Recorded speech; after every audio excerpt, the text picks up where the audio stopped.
3 weeks from tonight, we'll all be on an airplane. Pretty exciting. A couple of little changes that are going to make a big difference for you. We have in the last couple of days decided we're going to ship all of our equipment over there separate off us going on the airplane. So in other words, if you play tuba, you won't have to check in with your suitcase and your tuba. You'll just check in with your suitcase. And when you get to the hotel in Rome, your tuba will be there waiting on you.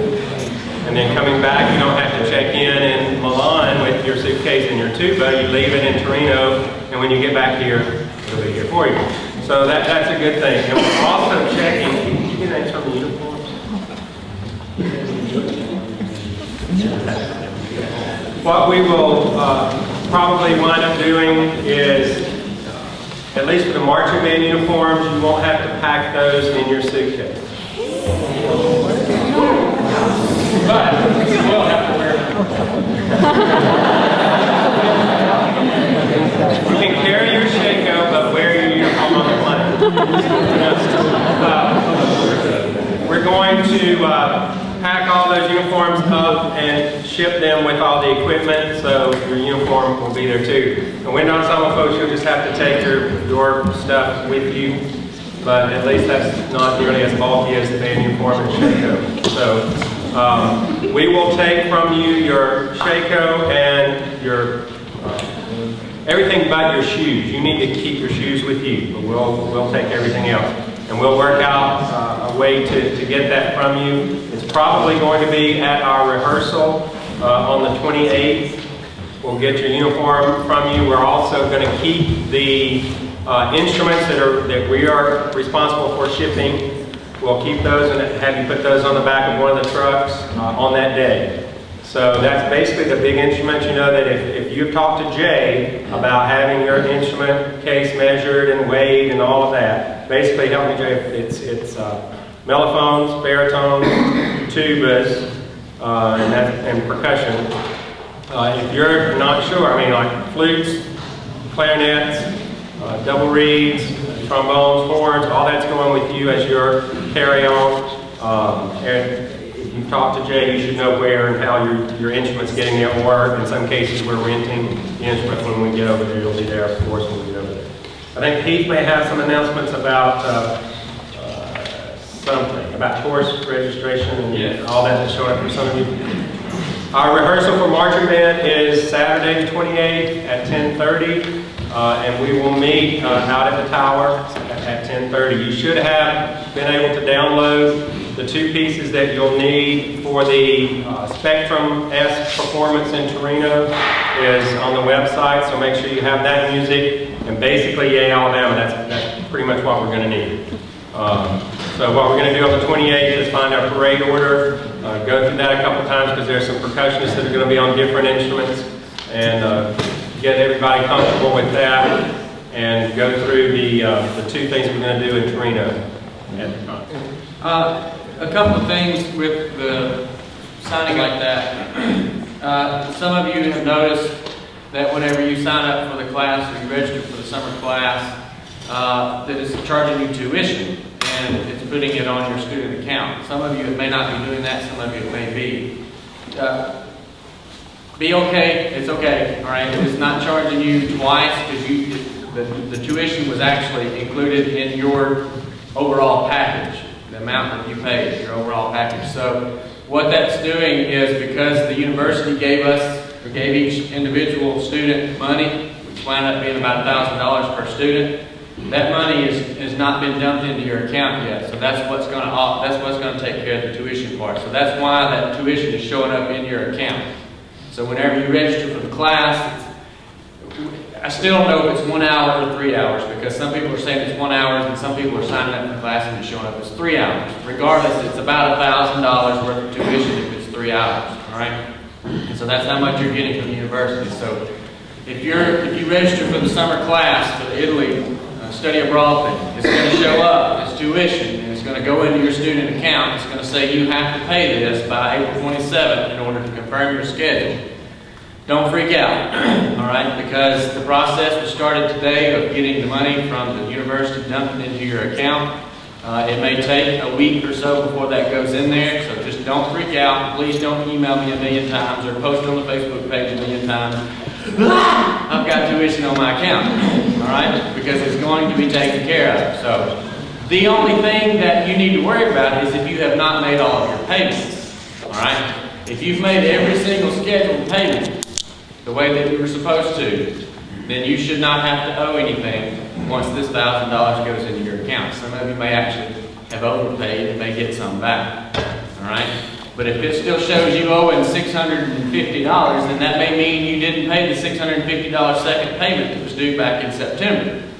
So just double check that, and if you see that on your account you have money on, that you owe money on there, and you know that you've paid all of the other payments, then you need to freak out and call me and we'll figure out what's going on. All right, but just double check and make sure that you made all of your payments first. All right. Any questions about that? So if you have tuition on there, don't worry about it, it's going to be taken care of. And some of you, while I'm up here, still need to get me copies of your passport deck.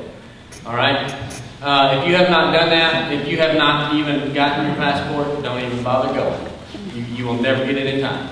Okay? You might try to pay the $500 to have it expedited, but good luck with that, of getting it. But there are a couple of people that still need to turn in copies of their passports. And those of you that I spoke with today, you know who you are. There's a couple of people, let's see, Haley Jacks needs to turn in a copy of her passport. Anna McCullers need a copy of the passport. Hunter Dagnall and Jonathan Egerton need copies of your passport. All right. Again, if you have not even applied for it, you can't go. Like, it's way too late. Yes. Did you submit the copy online? Did I what? Can't you submit the copy of the passport online? No, I think that you guys can request a copy too, right? If they do, if you put it online through the Studio Broad system and log into your application, you can upload it that way, and that's the best way to get it to us. But they have to have it and we have to have Right. it. So they have fancy computer programs, we have these. You have to do both. You upload it to them. Are you asking, can you email it to me, a scanned copy? Is that what you're No, asking? there's like a big white box on the screen, and I uploaded it. That's taking care of it over here. You still got to take care of it over here. The reason I want a copy of it is so that if I get to the airport and you get to the airport, you get to customs, and your passport has fell out in Atlanta, out of your pocket, you don't have a passport, then I have a copy of it, and I can say, here's his passport, here's a copy of the passport, and hope that they let it through. You know, so you gotta have a copy of your passport. If you haven't applied for it yet, Well, just to qualify that, if you're willing to spend the money, there are designated days in the month that you could go to Nashville. It's very expensive, and you can get it the same day. It's very expensive. So it's not impossible, but it's very difficult. But we know all these people have it, you just haven't given us a copy. All right? The other thing I wanted to, this is probably the last time we'll meet together as a big group until we actually get to, everybody get to Rome. A lot of the stuff that I'm assuming you're probably going to hear tonight, make sure you're paying close attention. A lot of it we deal with a lot because we travel in our classes a lot with marching band particularly. So we're used to traveling and making sure, but just know that the cities that we're going to are relatively safe, but they are big cities, like any big city anywhere in the world. And when people get into trouble, students get into trouble, 99% of the time it's because they've wandered away from what the group is supposed to be doing and gone off on your own, heaven forbid. As long as you're following your itinerary, that you'll get a very detailed, we know that the only thing you've gotten now is what's on the website that's been there since probably September. Probably about a week before we leave, there'll be a very detailed, just about a minute by minute itinerary of where you're going and where you should be. As long as you're following that, and when you have your free time, stay with the group, travel with the group, then you're going to have a great time, and so will we. You know, we have a bad time if somebody decides to do something a little different than that. You know that. We've never had any issues. You guys are fantastic when we go on trips, but just remember that things become a lot more difficult to deal with when we're out of Tuscaloosa and then out of Alabama and then out of the country. It becomes very difficult to deal with. So just make sure you're following and doing what you're supposed to do, like you guys know and that you do. You're fantastic, and I mean, it's 3 weeks from tonight. I mean, it's here already. Yeah, you got a handbook here from the study abroad people.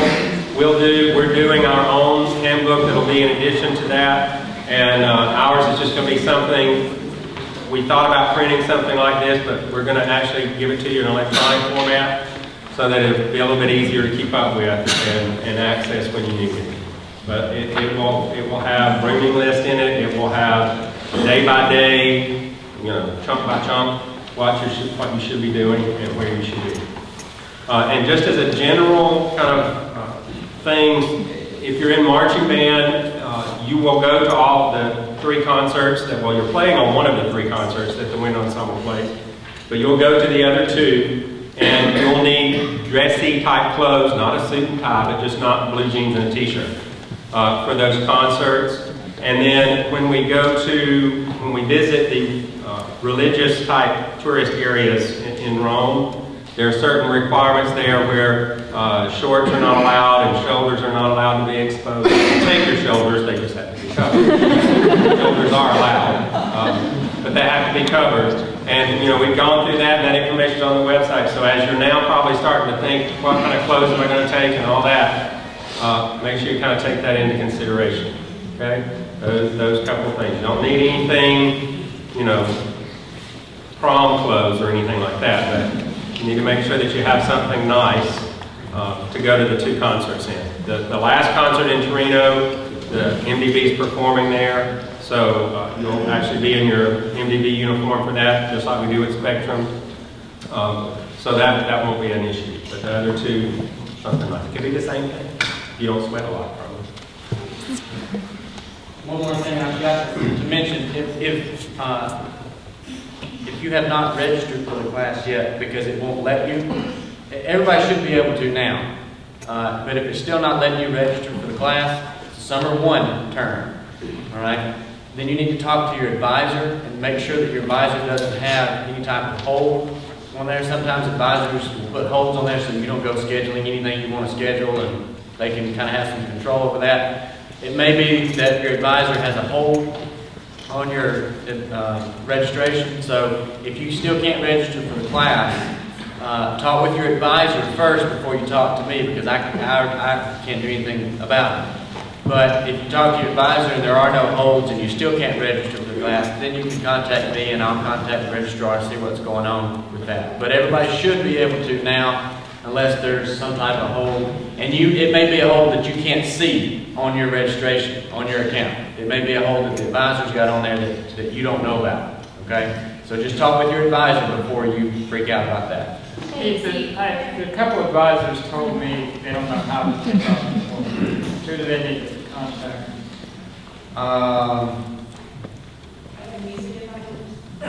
Pardon me?